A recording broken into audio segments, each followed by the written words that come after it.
You don't agree to being recorded? Turn your videos off, please.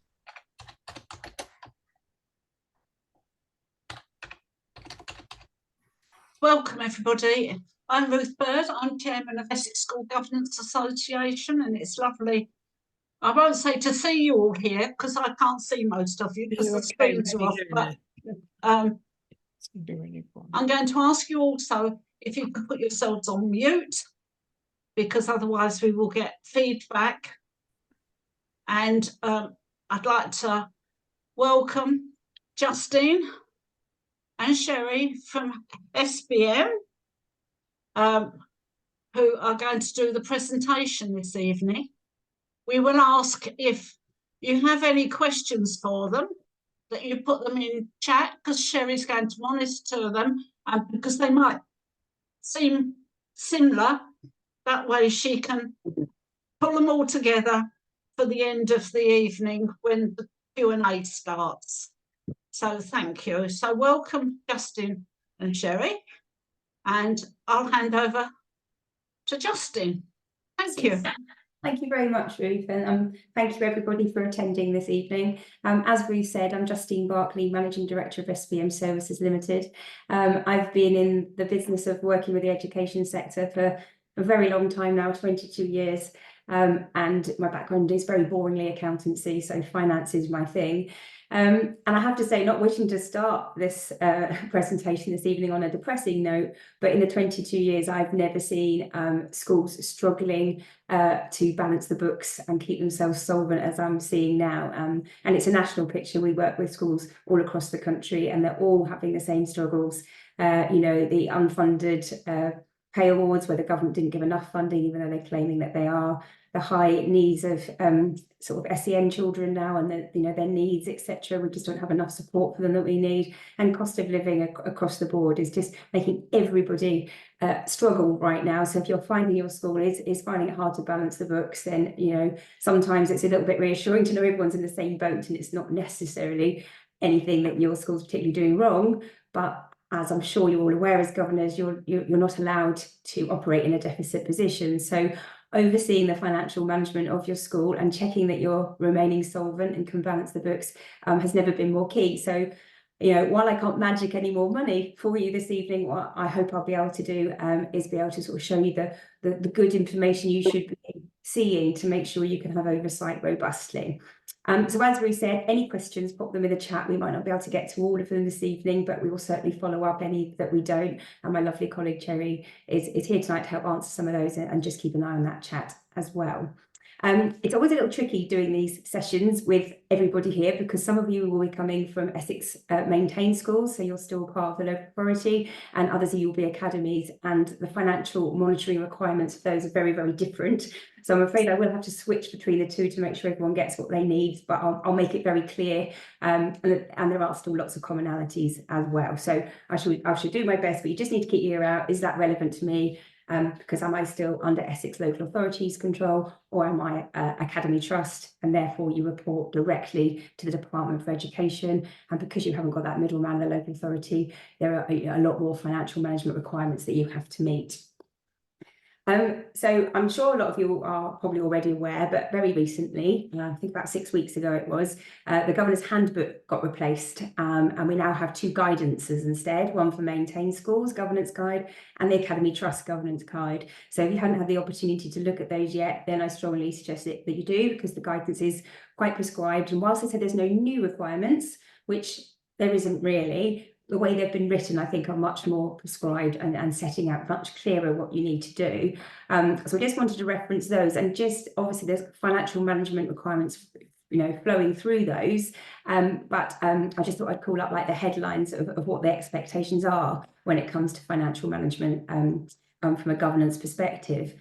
So for maintained schools, and there's a lot of similarities between the two. Obviously, you're entrusted with public money. You've got to make sure it's spent well. You've got to make sure you're following regulations, etc.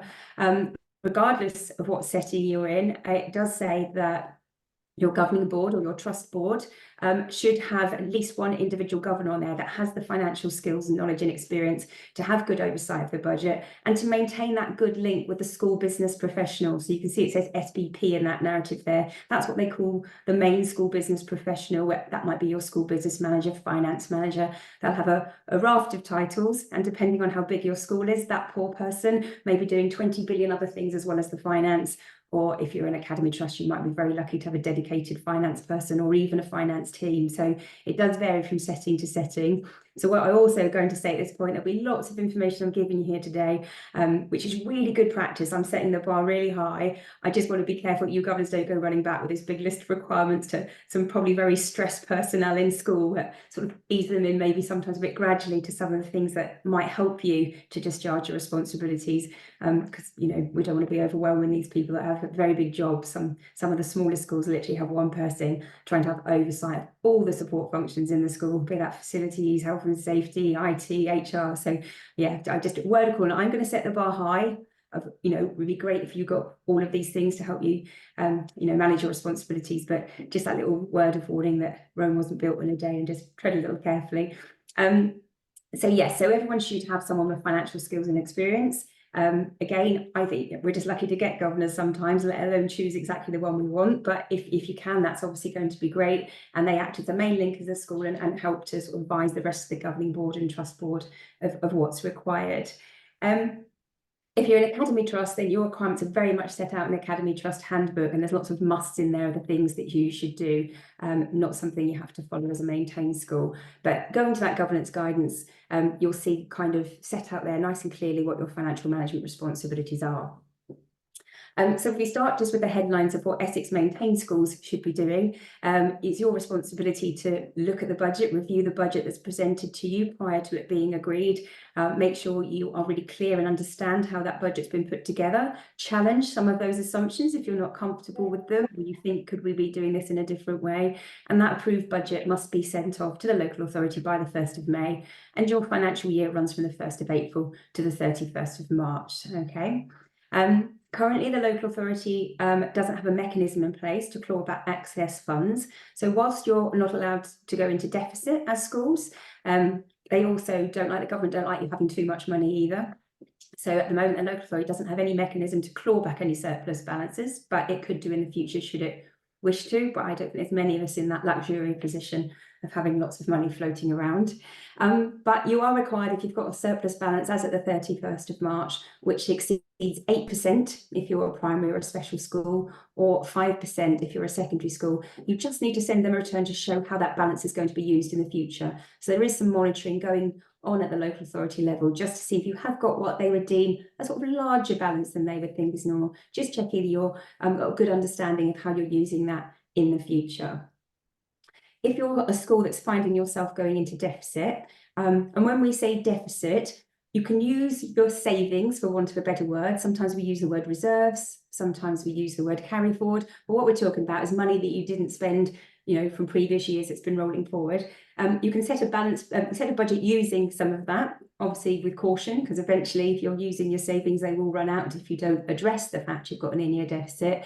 But you're not actually permitted to go in what's called a cumulative deficit, i.e. you've run out of money completely. And there's no licensed deficit scheme anymore at Essex Local Authority, but you can go to them and apply for a loan to help you cash-wise while you bring yourself back to a sustainable position.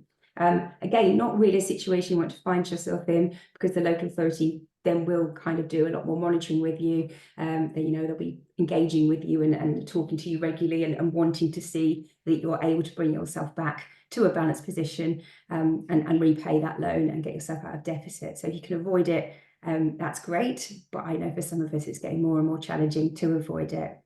So just 2 links there. We will send the slides out after today's session for you, but there's 2 links there of where you can really read about your financial monitoring requirements. And that's the school's financial value standard, sometimes called SFVS. That very much sets out the standards you're required to meet when it comes to financial management. And there's a whole section around the budget and financial reporting and monitoring. And there's also the Essex scheme for financing schools. And that's where Essex Local Authority set out kind of the requirements that it wants and you know, the regulations that you as schools have to follow being under their control. So that's just some extra reading, because obviously we've only got 45 minutes to do this main presentation today, so I also can't go through everything. If you're an Academy Trust, you're very much got to adhere to what's called the Academy Trust Handbook. And within that handbook, all the way through it, you have things that are musts. And that means you as trustees or local governing boards must do as it says. And then it has what they call shoulds. And shoulds are, would really like you to do this, but if you've found a better way of doing it or a different way of doing it, which in essence meets the requirements, then that's okay too. So musts, we musts, and shoulds, we shoulds. I like to follow the rules. I was always a good girl at school, and I just like to do as they tell me, but that's just me. And so when it comes to financial performance and financial monitoring, trustees must ensure the trust remains a going concern, and we'll just unpack that in a minute and see what that means. You have to have a reserves policy, and we'll look at that in a moment. You have to approve a balanced budget and any significant changes to it, and you must be making sure you're monitoring future financial forecasts too. So there's all your musts when it comes to overseeing financial performance. But you also should be making sure you're challenging pupil number estimates at least termly. And this, I'd say the same is for maintained schools as well. The number of pupils you have enrolled drive the majority of your funding. So you as governors want to have really good oversight of not just the numbers you've got in school now, but what numbers are you likely to be having in the future. And we know that there's been a dip in birth rates, so we're seeing some of those low numbers start to hit now. I've got quite a few schools I'm working with that know that their intake looking quite low for this September coming, which will have an impact on the funding the following year. So you need to be really mindful so there's no nasty surprises of sudden drops in pupil numbers. So oversight of that for academies and maintained schools is really important. Trustees should also be taking an integrated approach to curriculum and financial planning, and that's the same as maintained schools as well. And again, I'll tell you what that means in a minute.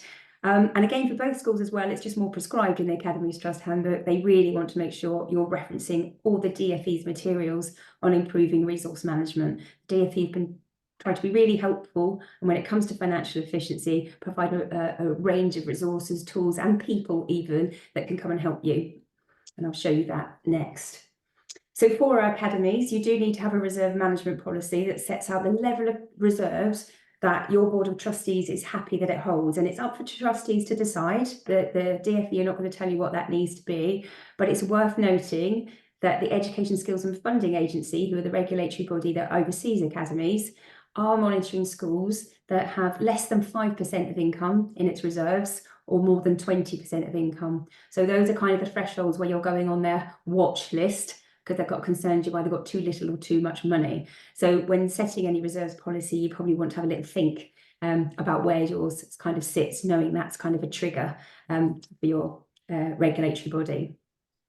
If you're in a multi-academy trust, then the MAT board needs to be very clear about the level of reserves that it's happy for each of its schools to retain.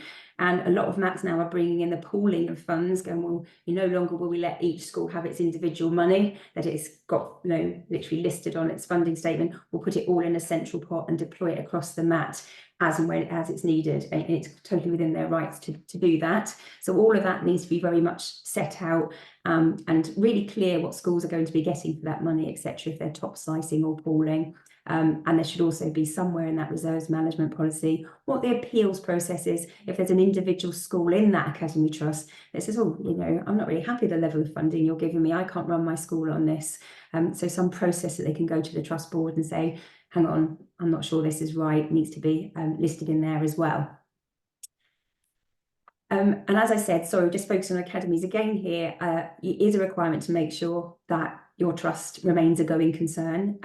When we talk about going concern, it's very much an accounting term, and it means that you need to be really sure that the trust can continue to operate, not necessarily individual schools in it if you are a MAT, but can operate for a sufficient period of time to carry out its operations. And external auditors look at this quite closely at the end of the year when you as academies have your external audit. It's a must that trustees carry out an annual going concern assessment to check that their trust is going to remain solvent. And the auditors, like I said, will really look at that. And what they're going to want to make sure is that from the 12 months when you sign off your end of year accounts, you're going to be able to, it looks like from the figures they're reviewing that you are going to have to carry on an operation with the money that you've got for at least 12 months. And just there's a little resource here that we're happy to share again if you want to get in touch with us afterwards, that to do that assessment, it's quite a nice little questionnaire here that you and your trust board can do to kind of answer some questions about what your trust is looking like are your cash flow forecasts looking healthy, what does your balance sheet says, does it show you've got money in the bank, etc. And you can answer those questions, and if it's a positive answer, i.e. it does look like you're going to be solvent, you get a nice green and a red if not, so you can make kind of an assessment and show you've made an assessment and keep that on file, so that you can demonstrate you've done your work as trustees to make sure you're going to be a going concern. Not something, as I said, maintained schools have to do because you have the buffer of the local authority looking after you. So I mentioned that the DFE are really trying to support you, whole school, everybody, with supporting you with financial health and financial efficiency. Again, there's a link there to a whole range of resources, and you can see on those beautifully coloured tiles there, these are some of the resources that they've got available to help you undertake your responsibilities, to make sure schools, have good financial health. As you can see, there's a government resource management checklist amongst there you might want to go and take a look at. There are things called schools resource management advisors that you can actually have come into school and do kind of a financial health check on you. They're called SMRAs. This is a free service that any school can go and request. A little word of caution though, once they're in, there is quite a lot of work for the school to provide them with information. And then once they're in, there's quite a lot of dialogue and backwards and forwards. So it does quite a bit of work. So, but I've had some really good reports from people that have found them very useful. I think it often depends on who you get in sometimes. But so definitely worth taking a look there just to see if there's things that can support and help you. And I'll again pick up on a few of those things that are listed there as well. Okay, so that's kind of sort of like the regulatory background and boring bit, if you like, and then it gets to the fun bit, if you ask me, which is actually, what have we got to do to make sure, as trustees and governors, that we're really overseeing the financial performance of our organisations. So there's three key areas, really. You've got to make sure you're agreeing an annual budget that looks reasonable, that looks sensible, that's based on good assumptions. You've then got to monitor throughout the year the performance against that budget. Are we on track? Are we doing what we said we'd do? Are we expecting to do better? Are we expecting to do worse? And then you should also be looking at forward financial plans. I usually say 3 to 5 years is the period you should be looking at. Anything beyond 5 years, it really does get very challenging to have any good idea of what assumptions might be. Although I have known the SFA come to some academies and ask for 7 years, but I always say 3 to 5 is reasonable, as long as you're looking at them regularly and keeping these financial plans updated regularly. So it's, as long as you're getting regular up-to-date information, I always think sort of 3 to 5 years is a reasonable time frame. So they're kind of your three areas of responsibility in terms of overseeing financial performance. And what you really want to make sure is you're being presented with good information to enable you to discharge those responsibilities. Now, it's not your role as governors and trustees to obviously do the operational stuff when it comes to keeping the finances, but I would suggest that it's a really good idea just to be satisfied that there are good accounting processes and finance processes on the ground.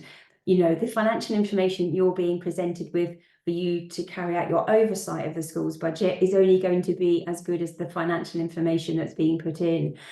So to me, I always think it sounds simple, but for schools, it's not necessarily simple because they don't necessarily have the time to do everything that's needed to do. And sometimes they don't have the skill set. So some school business managers, for example, finance might not be what their background of what they were doing. So and that's no fault of their own. They're made to wear about 20 hats, bless their heart. So but you just want to be really reassured that on the ground there are good financial processes.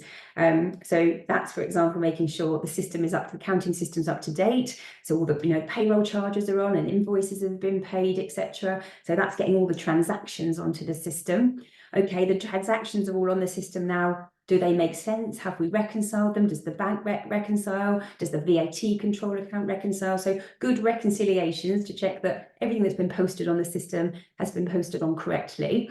And schools in the main tend to be really good at that, okay, because that's kind of the day-to-day routine. They know suppliers have got to be paid and staff have got to be paid, etc. They know they've got to bill parents for dinners, etc., etc. The bit sometimes that they don't spend so much time on, which is actually the exciting, sexy bit, if you ask me, is then, okay, we've updated the finance system. What's it telling us? What's, let's do some analysis. What are we predicting at the end of the year is going to look like? And let's produce a really good set of financial reports that are robust and will tell any member of the governing body or board of trustees where we are financially.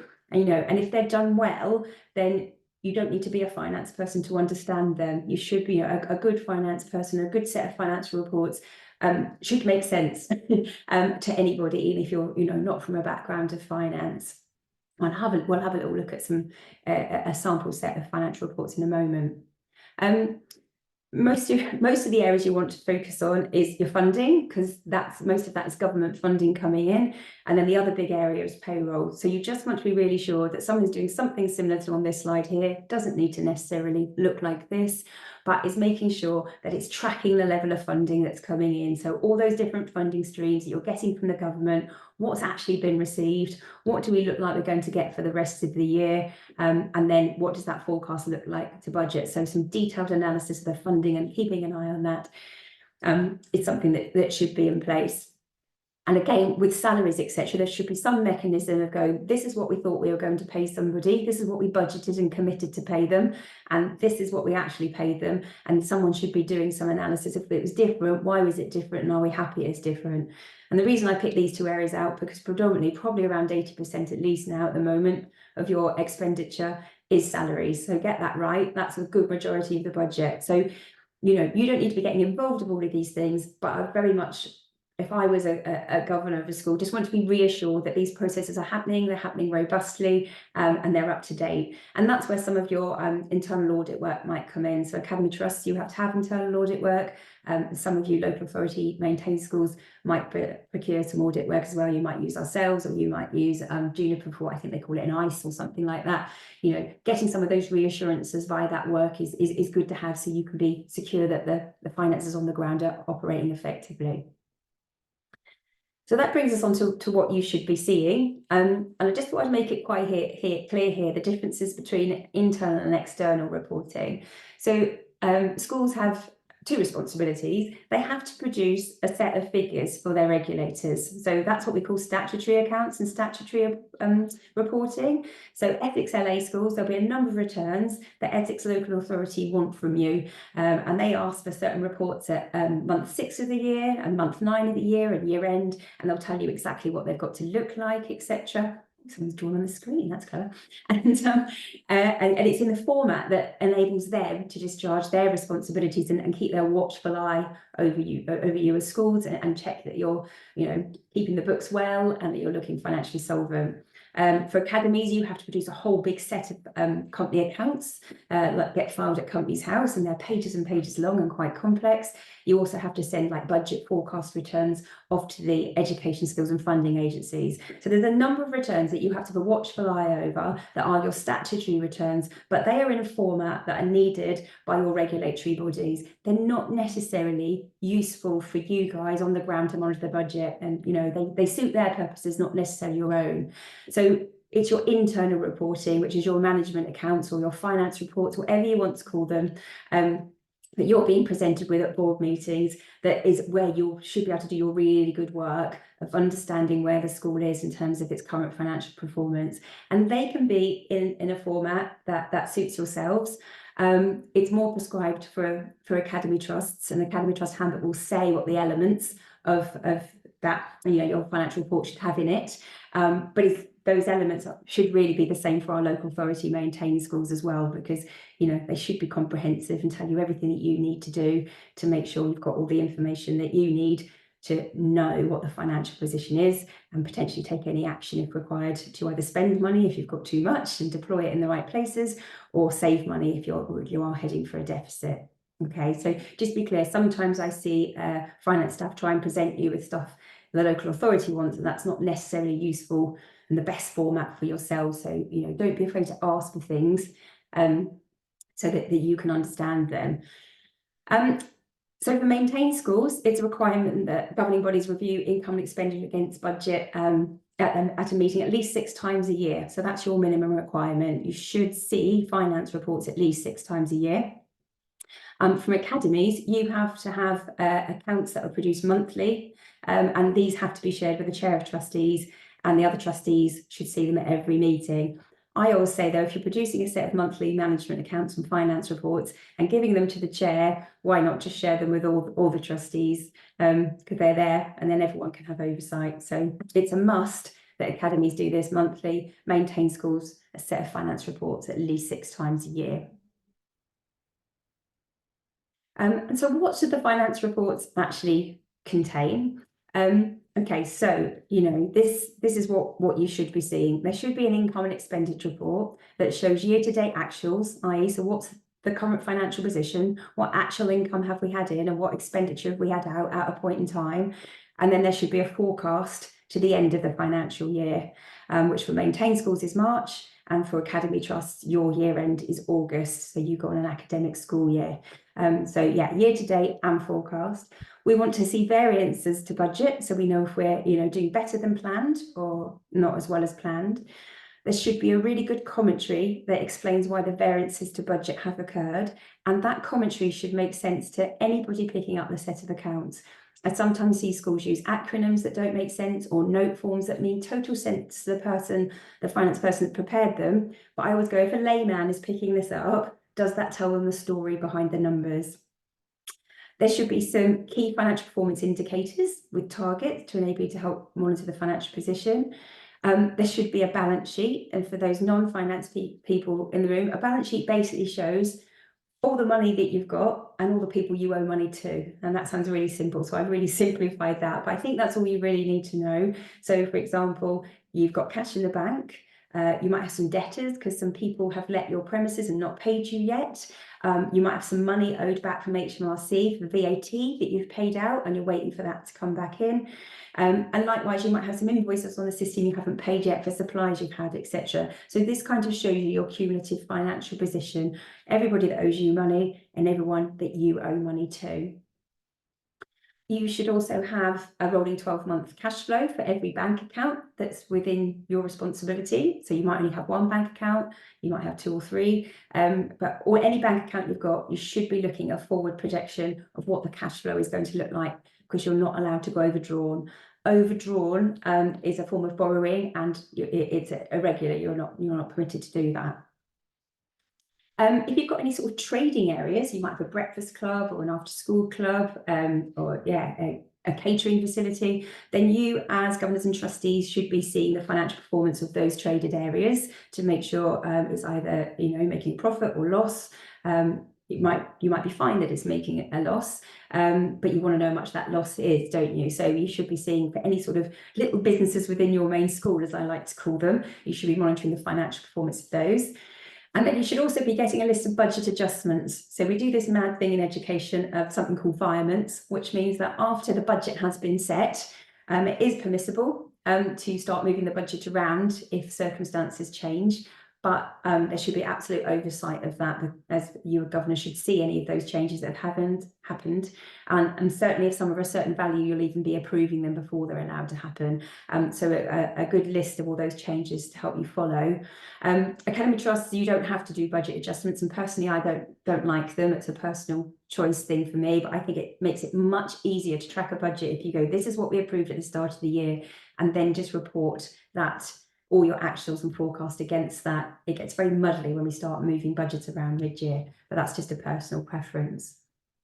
And I think the key thing to note as well, is that no single report from the accounting system can be printed that tells you the whole financial position of the trust. There is some work that has to be done, and I'm just going to unpack that for you now. A lot of particularly Essex maintained schools might be presented with something that looks like this. This is a very popular accounting system that's used in education, and this is one of the reports that Essex particularly encourages its maintained schools to use. But that report in isolation gives you a snapshot of something, but it certainly isn't sufficient to tell you what's going on in the school. We've got the budget column there, which is allocated. We've got some commitments on the system. Commitments are a future intent to spend. So they're orders on the system or salaries we're expected to pay, but it hasn't actually happened yet. We've then got our actuals. And then we've got some balance, which is basically our budget minus our commitment, minus our actuals, okay? We can't see the year-to-date position here. We don't even have a total for the full year forecast. And because all the commitments aren't on the system, because it's impossible to be, for example, let's pick one. So supply teachers, okay? You won't know if you're going to have any more supply to the end of the year, so there'll be no commitment on. You probably won't put that on until you know somebody's been off sick and you've had to call an agency and get somebody in. So this is not predicting to the end of the year because not everything's on it. So this in itself and in isolation wouldn't be sufficient. It's better than nothing and it gives you something, but there is work to be done for you to have proper financial oversight. So I'm quite a visual person, so I thought it would help you if I show you what a good set of financial reports would look like. It doesn't mean they have to look like this, okay? This is the sort of you called our school in, this is the sort of thing we would do for you or train some of your staff to do. But obviously this is our specialism, you know, this is what we have to do and we have to be the top end of our game as you guys wouldn't buy us. So, you know, I don't want you scaring your lovely finance officers. But what you can do is benchmark when you get the slides to what you are receiving and just see if there's any elements missing that you know that your finance officer within your school may be able to provide you with. So I talked about having some key financial performance indicators. So you know this is taken from a school that I work with. These are what they've chosen as a board of governors to have monitored. So they want to track their total income over a number of pupils, for example. A good one is always looking at total staff cost to total income. You can see there, it's nice and visual for people that, you know, don't necessarily want to look at all the detail, that the staff costs to total income are rising. That's alarm bells that, you know, we can't carry on like this because we're going to run out of money. So there's some good KPIs that very quickly tell you sort of like the trajectory of what's going on. You know, and I mentioned as well about, you know, the ESFA or the local authority monitoring what your reserves are as a percentage of income. So again, we've got that in that box there, so we can start to see that our levels are not at a place where it might be a cause for concern, or our regulators might want to come and have a little word with us to see what's going on. So you don't have to have all those. You can select as governors ones that will be useful for you to help you monitor. And we have some pretty graphs for people that like pictures, so we can see there very quickly, can't we, that the cash flow is on a downward spiral. Doesn't take Einstein to work out that's a bit of a worry. So sometimes a few pretty charts can help people. And then one thing that I think is quite important is if you've got a set of reports last month that said one number was going to be the end of year position, and you're now getting a set of reports and that's moved, I think it's really key to make sure trustees know why it's moved. You know, things do fluctuate month to month, new things come to light, more spending decisions might be made, the government might suddenly announce a new grant. There's nothing wrong with, you know, you being presented with a report that says, oh, our end of year carry forward or reserves, if you like to call them, is going to be 500k, and the next month it's suddenly 700k. But what is important is there's a clear dialogue of why it's moved by that 200,000, because that will give you confidence that, you know, it's being tracked and monitored, you know, and that big swing in numbers is, you know, understandable. So you can see here as the headline notes, we've made the notes that, you know, the changes that have happened since last time we reported last month. I always like to highlight to trustees and governors some areas of risk that we've got there. So for example, this was a set of accounts I did just last week for a school, and we still don't know what the support staff pay award is for 1st of April 2024.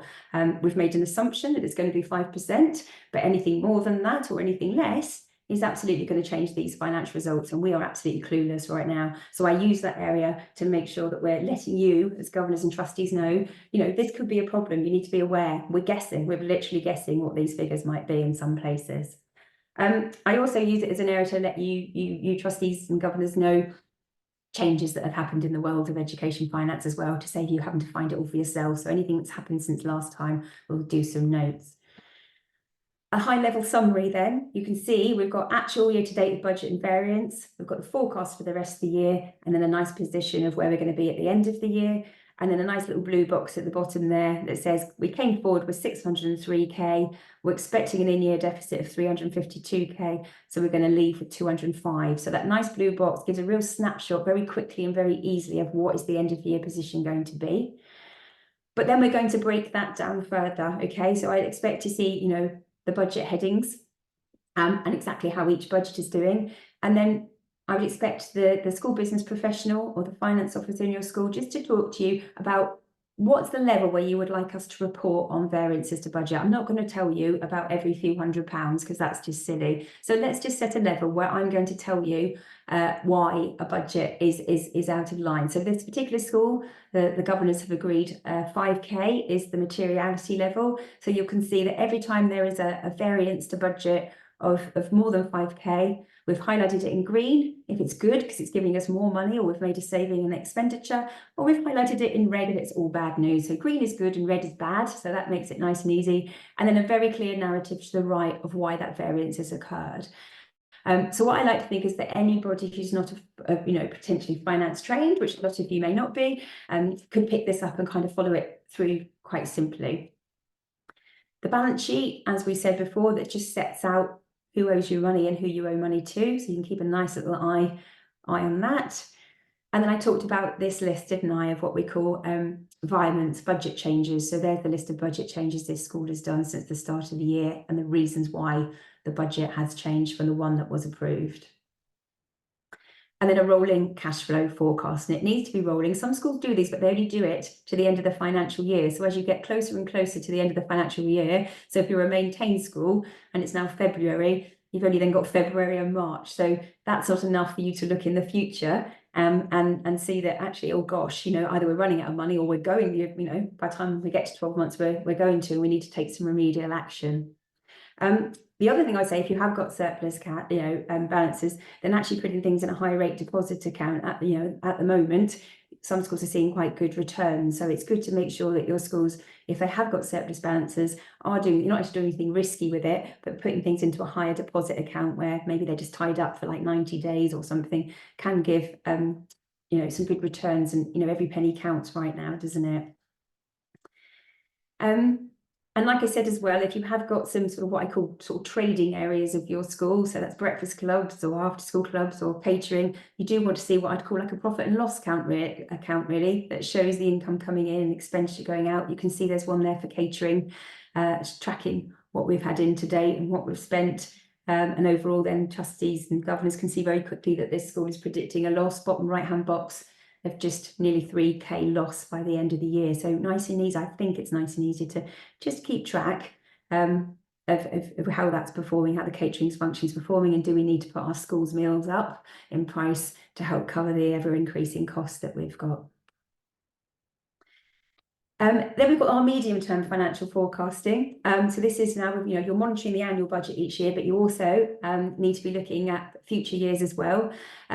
So your role then is to make sure you're seeing these regularly, these financial forecasts. You want to be really, really happy of the assumptions that have been included with that forecast, and challenge them if you think, they might need changing, or why those assumptions have been made, particularly around the pupil number projections. Do they look realistic? What's been assumed about pay rises and pay awards?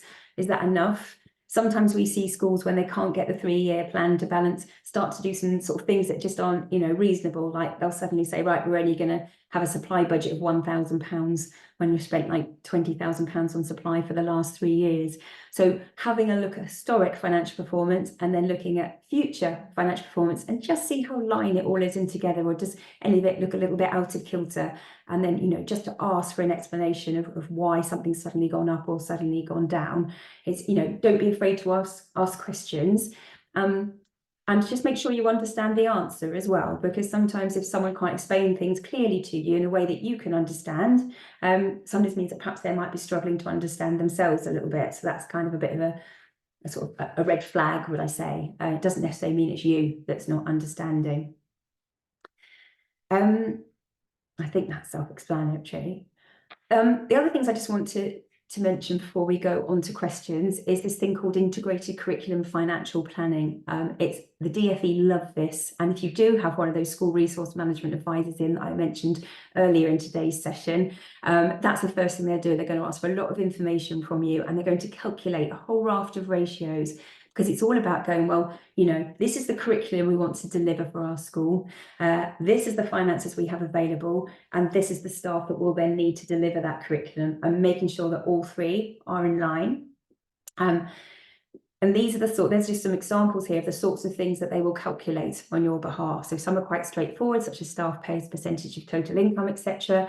And then there's other ones like teachers' contact ratio. And what that will be looking at is, okay, so we've got this teacher on top of their PPA time, so their planning and assessment time, how much other time are they not in front of the children, so actually facing the pupils and teaching, and then there's all sorts of benchmarks saying, well, actually, if you're struggling to balance the books, are we giving too much non-contact time that's just no longer affordable?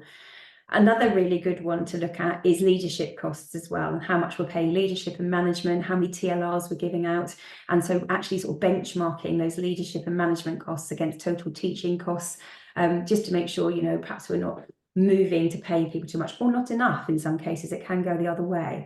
So there's a whole raft of ratios there that could be really useful for you to have a look at. And then what I've done is trying to give you just some questions around the data that you might then be presented with, just to start challenging. And I know schools will say, and I totally understand this as a small business owner myself, but we need that and we want that. And, this is why our school works so well, because we do have all this non-contact time, and I can give my Senko all of this time. But sometimes if we haven't got the money anymore, there's just some really difficult decisions to be made. And it's not nice for anybody, is it? But we do need to be asking the questions because we are not allowed to run out of money. So it can be challenging, needs to be done very sensitively, but making sure you've got the right staff in the right place and that's affordable is kind of, a big responsibility and something you should have oversight of. The other places for you to go and have a look are the financial benchmarking websites. There are two, okay? So there's schools financial benchmarking that's accessible to all, and you can go on there now and have a look and play with the data to your heart's content. And there's another one called Financial Insights, which does something similar, but you would just need a log on and password to be able to access that, which your school would be able to get for you. But that's a way of going in, and you can do all sorts of benchmarking of your school against other schools that are in a similar context to yourself. So it just gets you asking some of those questions. So, why is our senior leadership team, more than other schools that are in the same demographic and size as us? Why is our, curriculum supplies and education supplies less or more? Are we spending enough? So it gets you asking those really kind of good questions, if you like, albeit the data does get out of date very quickly. It only gets refreshed once a year. So you just need to be careful that you're not looking at something so historic it's no longer useful.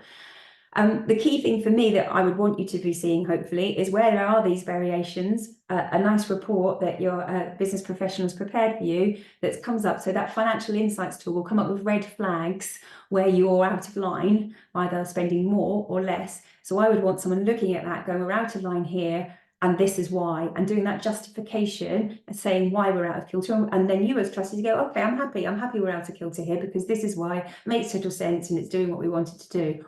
Or it might, call you to action to actually dig a bit deeper and realise you need to do something. So some sort of report. And if you want copies of any of these templates, to help your school professionals, then just ask us. We're more than happy to share. So that, I think I've just done it perfectly on time. If you don't mind, I'll just tell you about something else. And I'm not a salesperson at all. I'm a boring accountant, but I just want to mention something in case it is useful. We do have something called the SVM Toolkit, with just some of those resources there that I'm more than happy for you to have free tonight. We have loads of those sorts of things. We also do a lovely briefing each term, and we're going to start to do them for governors as well soon, that you can just rock up each term as part of your subscription for £195. And literally, we'll tell you everything that's coming up in the next term, the things you need to be doing, flagging you when the benchmarking data comes up, for example, so you can keep on track of everything you need to be doing as governors a term ahead. What we're trying to do, and this sounds like I'm selling, but I'm generally trying to help. We know that, budgets are so tight, and particularly for training and CPD, etc. So we're just trying to bring everything in one umbrella to save schools time and money, and put loads of little training on throughout the year that you can just access like this whenever you want to access, so that you're not having to go out on expensive courses, etc. So I just wanted to mention that. I wasn't selling, I'm just telling you in case it's useful. But like I said, anything that we've shared here in terms of the management accounts template, the benchmarking template, the going concern template, or anything else, just drop us a line if you just want something so you can start to benchmark what really good practice looks like, and then start to hopefully try and sort of you know, if you're not getting all of those things already, work towards or work with your business professional to getting some of those things to really help you to deploy your responsibilities for overseeing the financial performance of your school and trust. That was everything that I had. So I'm happy now to take as many questions as we can for the last 15 minutes that we have. Have we got some, Cherry? Yep, so I've been jotting some down. So the first one was 2 similar questions. So surplus balances, where you talked about the percentage of 5% and 8%.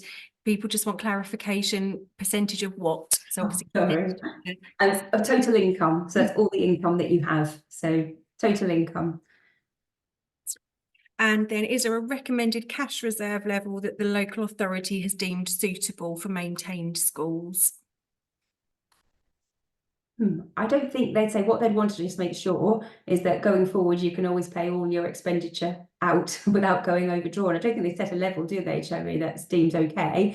If you're doing your rolling 12 months cash flow, you just want to make sure you've always got enough surplus in the bank to pay all your liabilities as they arise. And I think schools sometimes are so good, and we're so lovely that we always pay all our bills as soon as they come in and they're due. And because we're just nice like that. I noticed that with when you guys pay me. Oh, it's check run Friday or whatever, back to run Friday, and I only sent the bill a couple of days ago or something. So, you know, do try and encourage them to, you know, don't pay all the bills in time. It's better that it's in your bank account, particularly if you've got a high rate deposit one, than it is sitting in supplies like ours. So, you know, we're very grateful you pay us quickly, but you don't need to. Third question, which is probably not a straightforward answer. When do pupil numbers affect funding in an academy? And I guess similarly in a school? Obviously, there's lots of different times of the year that funding or pupil numbers affect it. Yeah, so there's loads of different funding streams. Your main one, if you're a maintained school, you'll call it budget share. And if you're an academy trust, we call it GAG funding. And it's taken off the October census. So this is the biggest portion of your money comes from that bit of funding. So the October census that you take and record all the numbers on roll. So say it was October census 2024. That, oh, it's going to be tricky, isn't it? If you're an academy, affects you September 2025. And if you're a local authority school, it's March 2025. Is that right, Cherry, isn't it? It's lagged. Yeah, but yeah, it's so it's the pupil numbers from the October before that affects your next financial year, if you like. So for Academy Trust, you're waiting a whole year, basically. You have near enough a whole year. You know, it's October that they're count children, and it's the following September that affects your funding. But there are lots of other funding streams, which they take account at a different point. And again, we've probably got our little pro forma of all the current ones, haven't we, Cherry, in our toolkit that we can send out as well, if that's useful. That, you know, just be wary though, it's only current at today's time and things do go out of date. But I'm again more than happy, so you've got like a little Bible of the different funding streams and how they get, you know, what pupil numbers affect it and what times of the year. So just shout, anything we can send is useful. We're really mental, we just like to help. We're not busy people anyway. There's things like universal infant free school meals that takes an average over 2 censuses. So you've got your October census and your January census, and to calculate how much you'll get through in your free school meal funding, the local authorities and the ESFA take an average of those 2 censuses. So there is lots of different points, but they are always from a census data. It just depends on at what point and at what budget that affects the funding that you receive. I would say your October one is the most important that most of you, if you're going to pick one, that's the time you want as many children in your school as you possibly can, because that drives the significant proportion. Yeah. And then similarly, there was a question that came through around from a governor from a special school. So obviously the roll grows throughout the year, sometimes quite significantly increase from the census data. How is that funding agreed? Is it on the census? And can you get extra funding throughout the year to meet the gap from what you were funded? So I love special schools. I've worked with Hope Learning Community for about 10 years. So first of all, you get £10,000 per place. Okay, so that's regardless of the number of children that you've got in your school. Okay, so whatever your capacity is, you get £10,000 per place. So it doesn't matter if your numbers of children go up and down. So that's a straightforward 10,000. And then what happens? Essex Local Authority administer top-up funding for each of those children depending on their level of need. So each child gets assessed a level of banding, and based on their need, they'll have another bit that goes on top of that 10 grand, if you like. And what they'll do is they do that sort of throughout the year. So you might get clawbacks if suddenly the child leaves and you have the money, or you'll suddenly have new children you get funded for. So that element goes up and down throughout the year, depending on the actual children you've got in your school and their assessment of need as to what band they are, and each band carries with it a sort of level of funding, if you like. I hope these are making sense. I should have said at the start, I do talk really quickly as well, don't I? So you can add extra questions in if people would like to. There's just another one popped up. I'll come to that one in a second. The next question, can a governor request a bank statement as part of the financial reporting pack?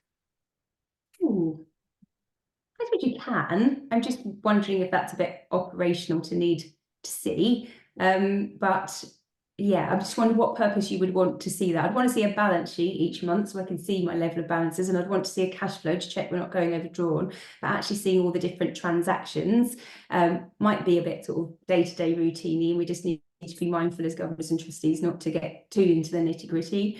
But I guess yeah, I'm not sure, unless you have particular concerns or worries. I guess it would depend on your role and relationship with the school as well. But there's no reason why not, but it wouldn't be something I would expect to be shared with the governing body. It's not something I would usually see. It's not nothing I would provide to the clients that I work for. And I've just got a couple more that have come through so far. In multi-academy trusts, should management accounts be shared monthly with the chair of the local governing board? Not necessarily, no. So if you are a local governing board and a trust board, all the financial management responsibilities lie with the trust board. They may even decide that local governing boards don't have any financial management responsibilities. It will very much depend on the scheme of delegation. But if they have decided that you are a local governing board with financial management responsibilities, you would want to have financial information coming down from the trust board to enable you to discharge those responsibilities. So you'd go back to your scheme of delegation and what that says, and that's what the trust board has decided the local governing boards are responsible for. And if finance is one of those, then I would expect regular financial information, otherwise you can't do your job. But it would very much be up to the trust board to decide the format and decide what they're going to give you and when they're going to give it to you. But they at the trust board for the whole trust will be producing monthly management accounts, or they should be, otherwise they're breaching the handbook. But yes. And then next question, primary schools need around 25 pupils per class to cover costs. With the falling birth rates and therefore falling number on rolls, is the current financial formula just going to fail most schools? Oh gosh, that's a question and a half. You know what I don't understand, right? This is me not understanding. If there's money in the education pot of this big and there's less pupils, then to me we should just get more money per pupil, shouldn't we? Because there's less people, but that's not what's probably going to happen, is it? They'll just take the money back. But yes, I'm not really sure how to answer that. It's quite a political question, but yeah, there's currently not enough money, and the falling rolls is going to be an issue, and you do need to be mindful of that, because it might be we have to in primary schools merge classes and do all sorts in high schools and stuff. This is looming as it goes through the primary sector. So I already know it's starting to really hit a lot of schools in Essex. Ready for September 25, I'm seeing it a lot. I don't know if you are, Cherry, as well. Are you seeing some of your schools that this is now starting to pinch? So just make sure you've got those future financial projections, because you might need to take action sooner rather than later. I think people are seeing the fallout from COVID years with the lower birth rates. It's now those reception intakes 4 years down the line are not coming in for September. So yeah, I think it is a nationwide issue. Just had a couple more questions popped into the chat, so please do add some more if anybody's got anything else to ask while we go through these last two. Next question is, I've encountered resistance to producing reports which are not system generated, particularly performance against budget in year. Perhaps the full governing body should be more forceful in this area. Do you agree?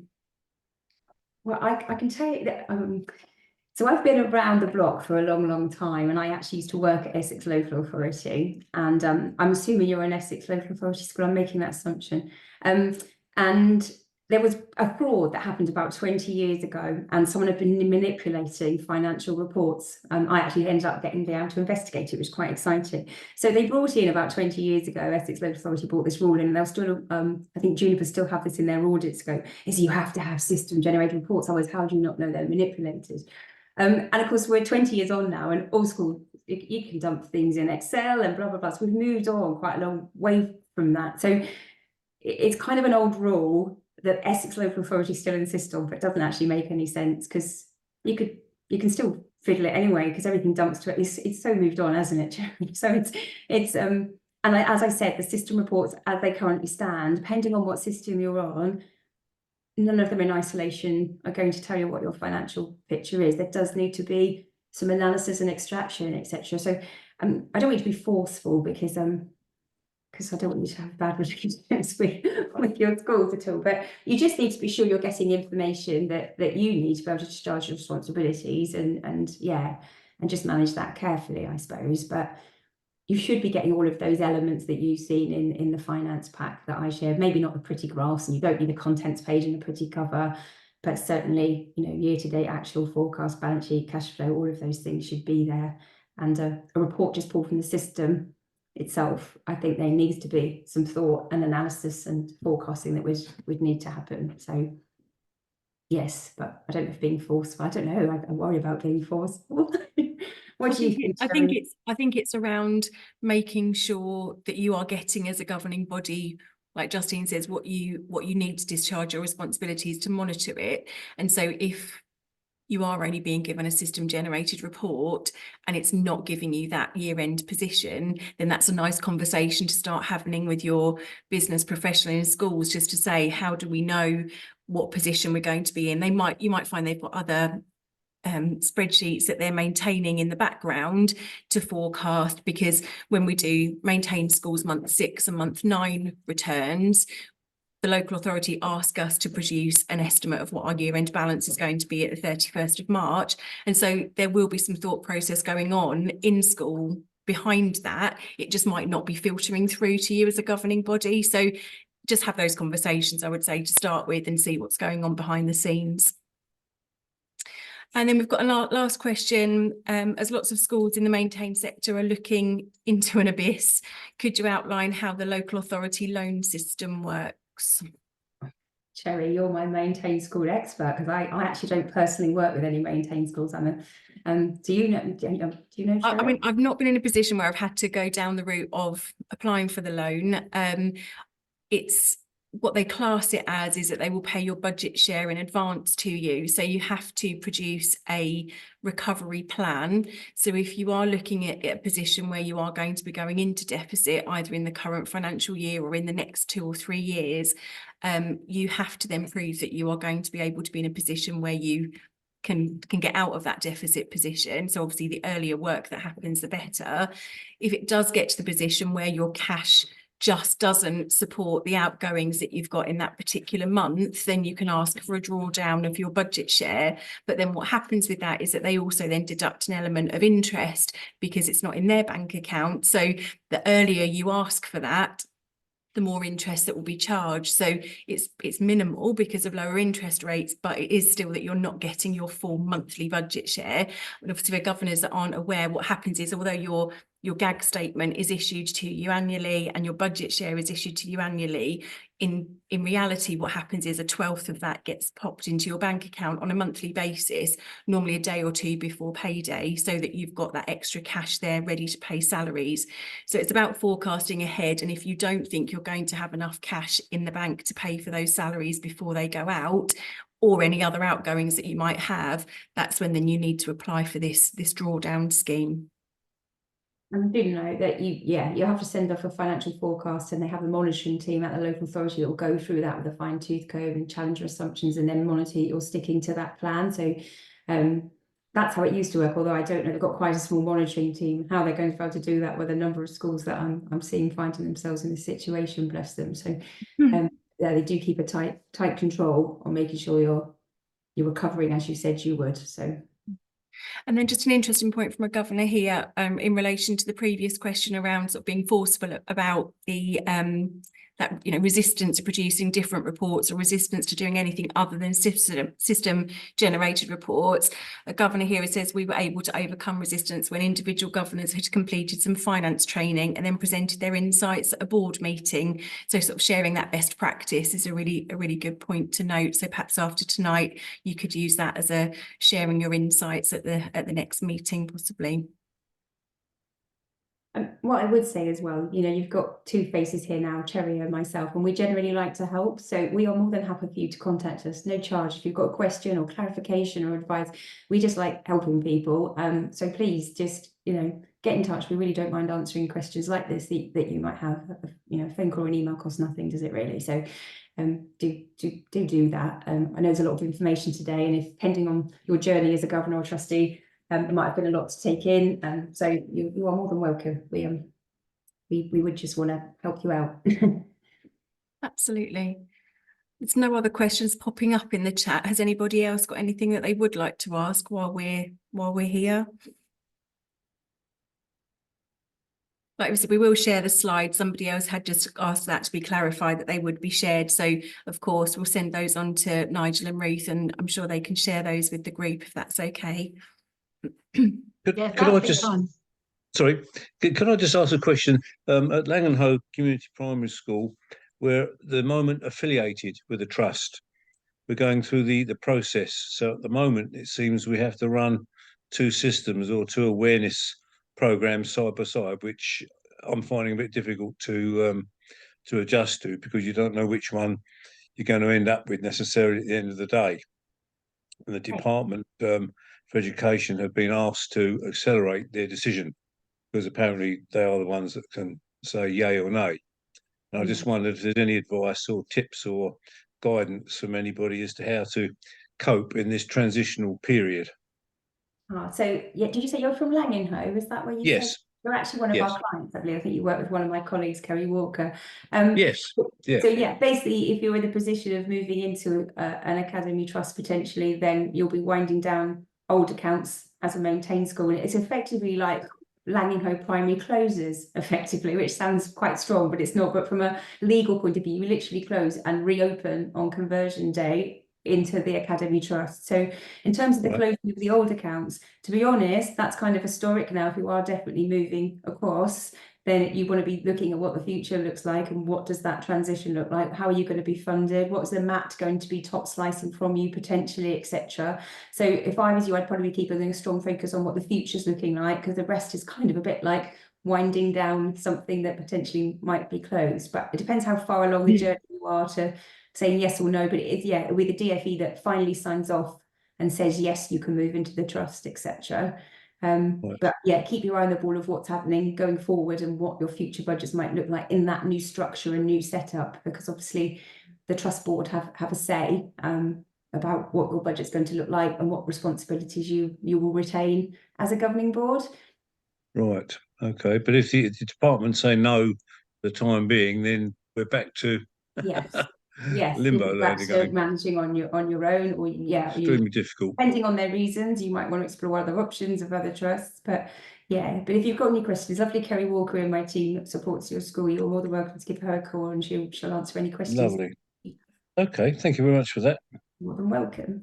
Another question popped up in the chat. So how do academies forecast the size of future cohorts of pupils? Is there any best practice advice? Okay, so I think the admissions department give numbers and birth rates and things like that, don't they, Cherry? Remember, I think the authority do produce reports. The accuracy of those can be questionable sometimes. Sometimes schools are quite good, head teachers are quite good at actually sort of going out and seeing, you know, what the local nurseries are looking like, etc. But yeah, so there are reports and things you can get about birth rates in the local area, etc., etc. And local authorities do give you predicted admissions, but you just need to be really careful, because the reality of what might actually turn up. So often head teachers have a really good feel as well as to, you know, in terms of placements and who they might get and what historically has happened, etc. But there are, reports available. Anything else, Jerry? Nothing else in the chat. No. Well, we've gone 5 minutes over, Ruth. Sorry. That's okay. You know, from the chat and the questions and a couple of comments we've had in as people have left, everybody's found it very, very useful. So thank you to both of you for being here this evening and giving us your time. And as you say, if there's any questions for anybody, you can go through Nigel. I'm sure he'll forward them on. And some of the questions might even go on our website. So just so people have got the feedback as well. So I'd like to thank you all. Our next coffee and chat in the evening is in June. It's yet to be properly arranged, but invitations will be sent out to it. So I'd just like to take this final thank you to all of you for attending this evening, and I hope you have a lovely evening. Thank you all. And Thank thank you you. very much, Justine and Sherry, for your time Yes. tonight. It's really appreciated in these difficult circumstances. Thank you. Thank you for inviting us. Phil, thanks for having us. Thank you. I'm going to stop recording now.